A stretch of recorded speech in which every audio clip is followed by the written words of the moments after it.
It ain't what you don't know that gets you in trouble. It's what you know for sure that just ain't so. It's a quote attributed to Mark Twain, and it's also mentioned at the beginning of the film The Big Short.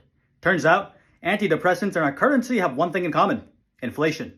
First-line treatments for depression are a form of medication known as selective serotonin reuptake inhibitors, or SSRIs, which increase serotonin at the synapse where neurons communicate with each other. A theory developed in the 1960s that low levels of serotonin cause depression, and the theory was tested through a study called STAR-D.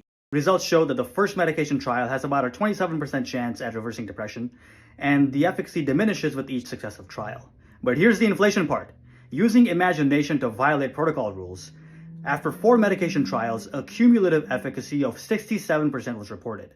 Had the rules actually been followed, this number would be closer to half that, at 35%.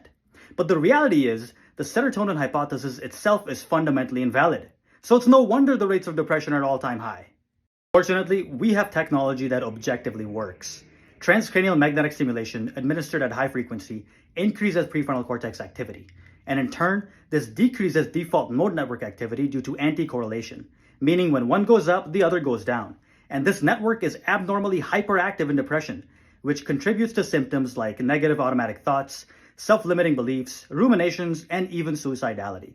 So network activity goes down and internal chatter goes away when TMS enhances the brain's capacity for directing attention, regulating emotion, and generalized executive function.